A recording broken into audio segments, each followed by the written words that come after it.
can't murder liberation. You can murder revolutionary, but you can't murder revolution. And you can murder a freedom fighter, but you can't murder freedom.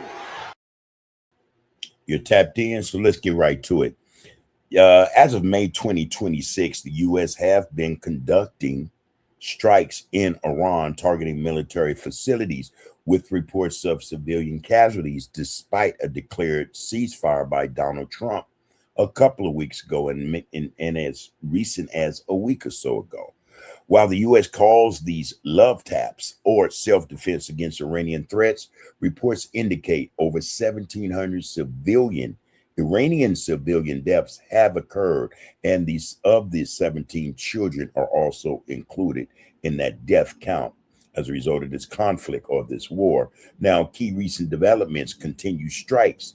On May 7th, the U.S. conducted strikes on Iranian military targets near the Strait of Hormuz, including drone and missile strikes. The ceasefire status, though, despite the ongoing volatile nature of the conflict, U.S. officials maintain that a month-old ceasefire remained in effect, framing these actions as responses to Iranian attacks. It can't be a ceasefire. I don't know why they still call it that. But civilian casualties, as I mentioned a minute ago, reports do indicate high civilian casualties with estimates of more than 1,700 civilians killed, including over 250 children. All right. The infrastructure that's impacted, these strikes have caused damage to civilian infrastructure, including a school, resulting in over 100 reported deaths, hospitals, and residential areas. So we see that Donald Trump is taking a page from the Netanyahu regime's plan of action. They're bombing schools and hospitals now, infrastructure, all those things that should be in violation of, the world order and in terms of what is allowed and what is not allowed as it pertains to war, what can be bombed, what can't be bombed. Civilian infrastructure is supposed to be something of international law where you respect and not bomb civilian infrastructure. We see that the United States has now resorted to bombing civilian infrastructure and disregarding international law or the mandate from the United Nations. So that's serious. That's an escalation that a lot knew would take place because it had already been happening. Donald Trump has already bombed bridges, has already bombed hospitals and schools. So this is nothing new in that respect, other than the fact that they're claiming or professing to have a ceasefire when in fact the war hasn't stopped. There has been no ceasefire, and the Trump administration uses the excuse that, oh, we've been fired upon. Come to find out, the United States had not ceased in firing upon Iranian targets, even after they made the proclamation or claimed that a ceasefire was in fact. Now, that being said, there are previous major attacks that have not been reported that are now coming out. Earlier in 2026, a massive campaign involving thousands of strikes by the U.S. and Israeli forces, Operations Epic Fury and Roaring Lion, which targeted around, the situation since then, since the start of this thing, has remained volatile, with both sides exchanging fire despite ongoing efforts to maintain a fragile or periodically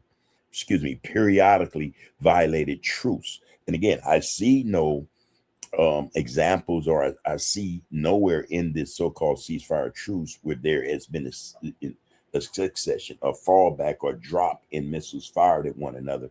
It seems to be escalating. We said here on Tap last week that this ceasefire was, we didn't find it valid. We thought it was just a ruse. The United States say ceasefires here, ceasefires there. Okay, the strait is open, the strait is closed. There's a blockade, there's this. We said here on Tap that those things are being said to manipulate the market.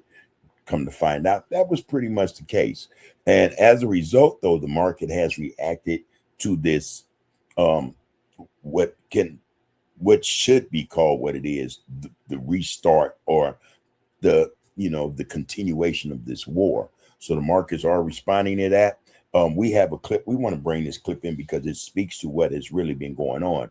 The American people are not getting the full scoop of story in terms of what's taking place in the Middle East, more specifically between the United States and Iran. This war has not stopped. It has not been a ceasefire. It has not been a truce. This war is just, it was scaled down somewhat.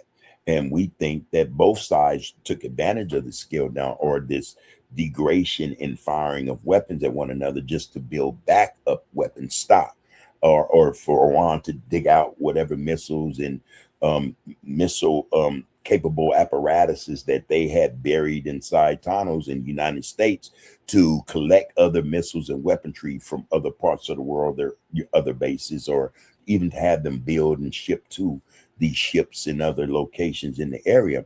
That was the reason for the so-called ceasefire, which in reality, there never was a ceasefire.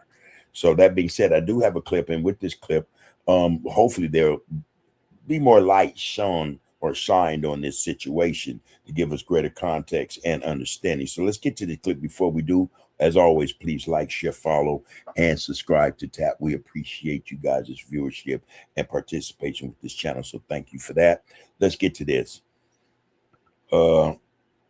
It's a bombshell. If you ask me, this is a bombshell, people, because we've been told that there's no war. We're in a ceasefire, and in fact, we'll extend it. All the while, the United States has been killing civilians in these last couple of weeks and bombing quietly infrastructure throughout the area, the region, and the country.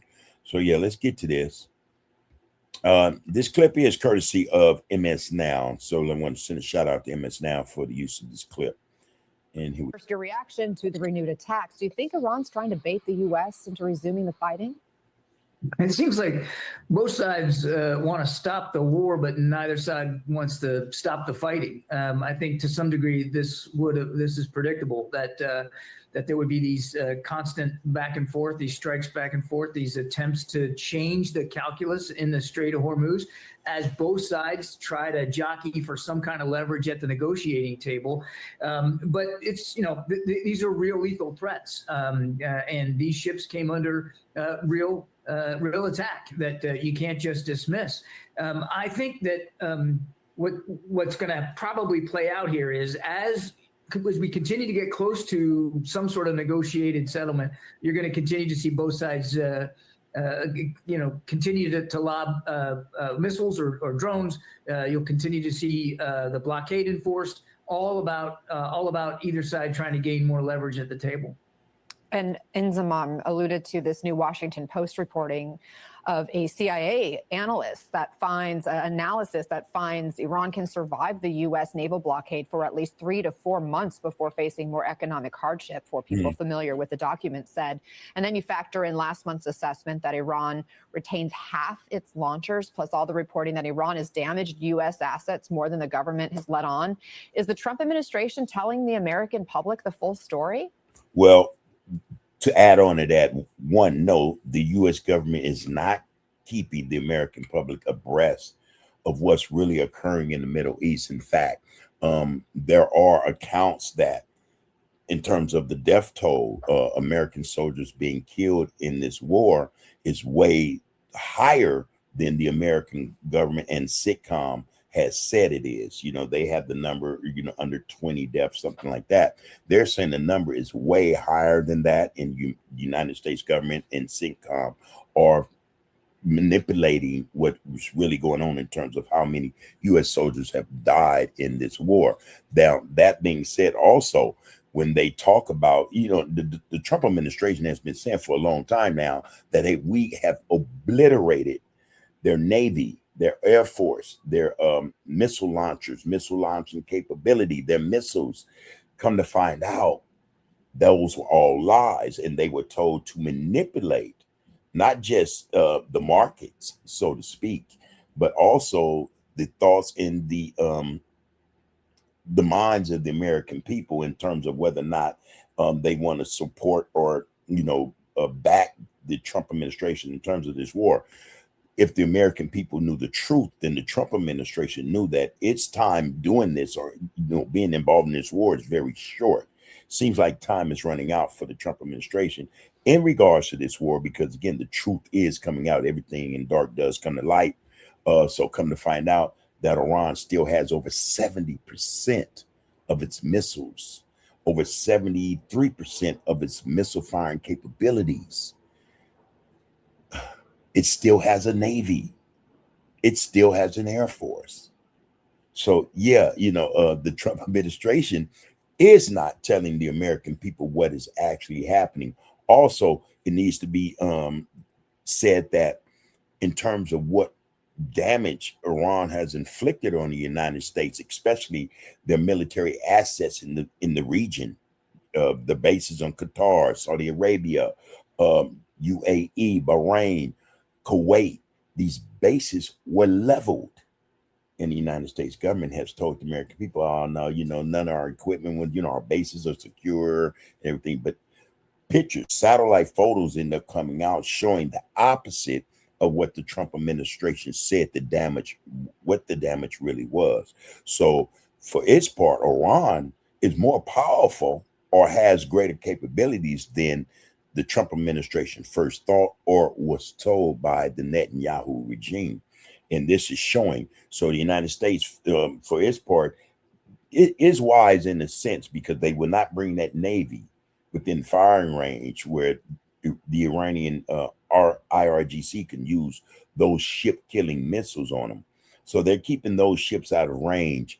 But we think that's, that doesn't matter. Iran has the capability. These missiles can reach those Navy ships, in spite of the fact they've been in the Arabian Sea or the Oman Sea or wherever. The ships can be still hit, and we're seeing effects of these missiles' capability and range in these last few days. So yes, the United States government is not telling the American people the whole truth.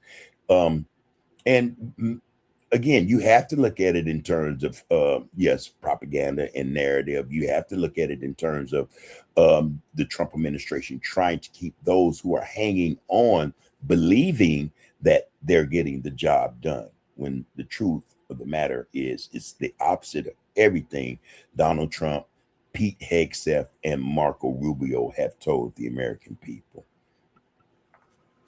It's hard to know the answer to that one, Anna. I mean, because I'm not in the room and I don't have access to the intelligence anymore. I wish that they had been more forthcoming about the justification for going into this war at the beginning. And I certainly wish that throughout its conduct, they could be more transparent, more accommodating to the media and to the American people than they have been. It's difficult to sort of parse out what's political rhetoric and what Mr. Trump is trying to do to gain that leverage over the Iranians from the actual military success or failure and the things that we're doing on the ground to make a difference. When I watch and I listen and I read, I pay close attention to what the chairman of the Joint Chiefs of Staff is saying and what the commander of the U.S. Central Command, Admiral Cooper, is saying, because I think that's probably the most accurate contextual amount of information you're going to get in terms of what's actually going on. But no, I don't think they get high marks, nor should they get high marks for complete transparency about the conduct of this war. What do you see as the biggest hurdle to a peace deal right now? So there's two things. I mean, that would be one, the Strait of Hormuz. Iran is pushing ownership of the strait. That's one. The other, I think, we here tend to debate this. We think it is the nuclear question, not the nuclear option where Iran wants to build a nuclear weapon. But the point or the stance they're taking is that we will maintain our right to using nuclear power, the nuclear apparatus in order to, run our country. So I think those are the two contentious, issues in the negotiations. The third may also be, if they bring it up, is the proxies. Will Iran stop giving support to Hamas and Hezbollah and other, regional militia groups who fight against the occupiers, Israel and the United States and its military assets in the region? Those are the three key things I think are the issues in terms of why these negotiations aren't working, or for being agreed upon. One is the Strait of Hormuz, obviously, and getting that back open. Right. And as your reporter in the UAE rightly said, the Iranians now realize that in some ways, that's their nuclear option. They have weaponized the Strait of Hormuz. They have weaponized the economic impact that the strait has, that choke point has. And so it's really going to be important coming out of this that there's some sort of opening of the strait that is sustainable and verifiable and doesn't leave Iran in control of that. No country should be in control of that strait. It's international waters. The second piece of this, I don't agree with that. See, that's like United States telling Panama they can't control their canal. And that was a major waterway for trade, and it actually helped or served the, economics or the economy, So now, again, when Panama wanted to say, okay, it's time for you to go, United States said, no, that's not yours. It's ours. It's a waterway, you know what I mean? And, it's a waterway that the world uses. So if you want to use that, I think then, hey, you can't have it both ways. The Suez Canal, the Panama Canal, and we're talking about a strait of water that is actually, yes, bigger than those two examples I gave. However, they're owned. This, that is, you can't make that international water because it serves, the world's economy, or it helps the economy of the world. All of a sudden, it's an international waterway. No, those waters, you can't. United States goes and run hegemony over the whole Western Hemisphere. Islands that don't belong to it, waterways that don't belong to it, but the United States will say, these are our waters, international waters. Anything within miles of the American coastline or those Caribbean islands that the United States claims hegemony over, the new Dunroe, theory that that they're putting into place. Come on, you can't have it both ways. The Strait of Hormuz should be exactly that, owned by whatever countries in the area determine or deem, they should be owned by. Only those countries who don't agree on ownership of the Strait of Hormuz are those countries who are in alignment with the United States and Israel.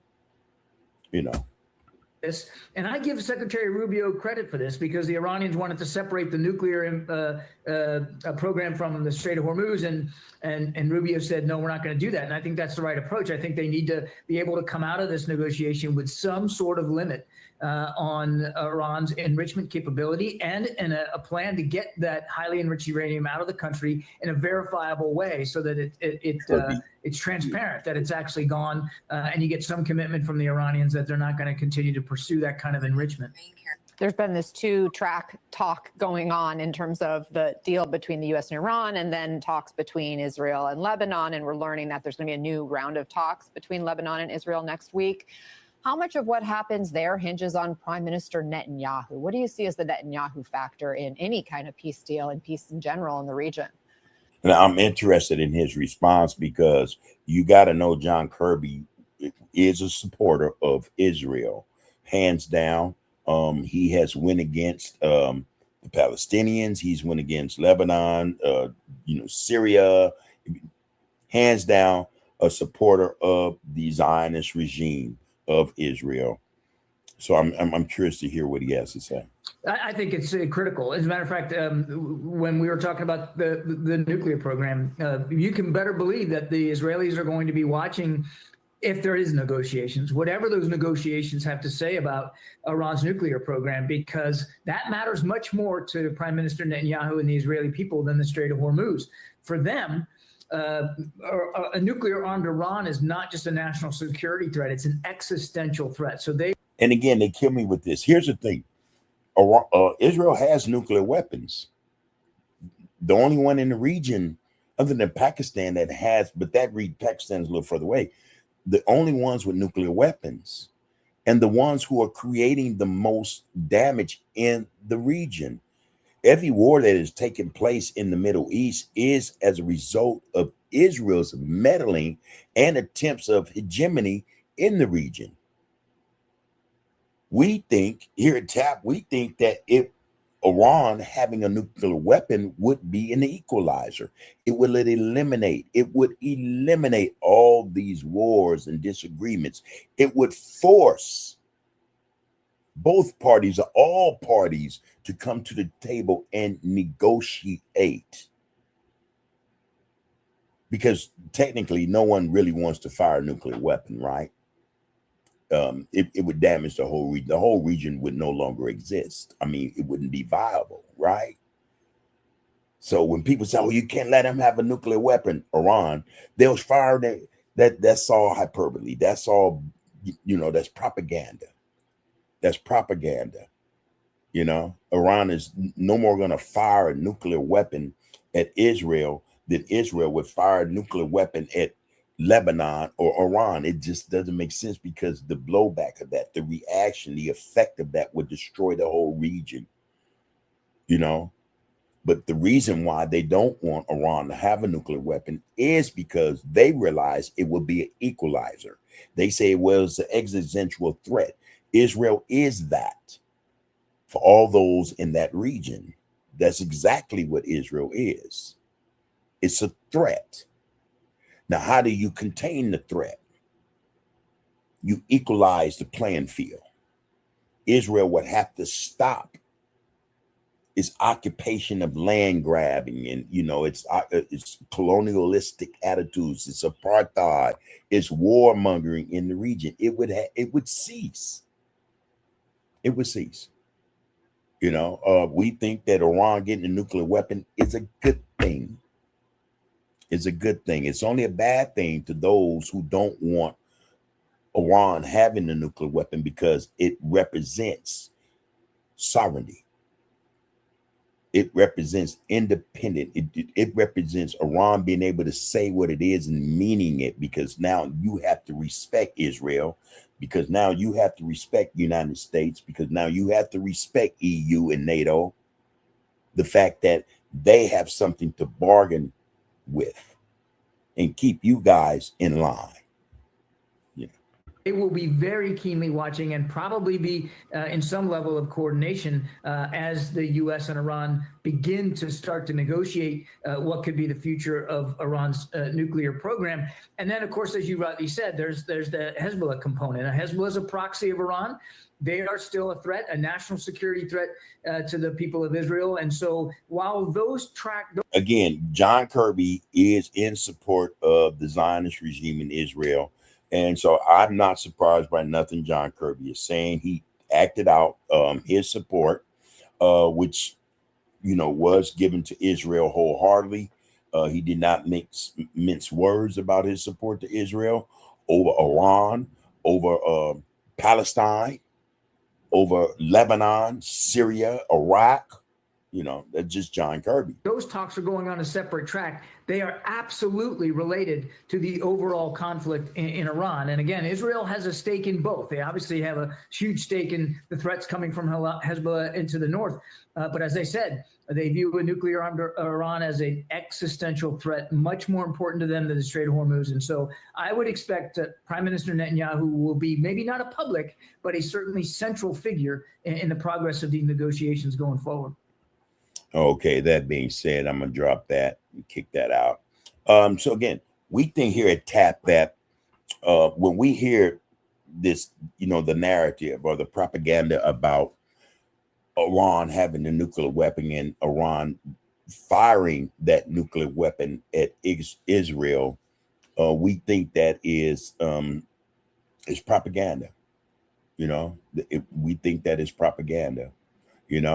It's just as, the statements coming out of the Israeli camp for decades about weapons of mass destruction in Iraq, and all the other claims and statements they've made about people in the Middle East to garner support from Westerners, in the hopes that they will help the West in curtailing or keeping the Middle East, of those nations in the Middle East, at a stage where they don't become powerful enough to stop the Israeli advance, the greater Israeli plan, throughout the area. hegemony is the cause, is the plan, is what Israel is after in that area. They want to be the superpower in that area. And the Western world is okay with that because they say, okay, now you be the watchdog of this area while we're the watchdog of this area in the United States. We're the watchdog of this area.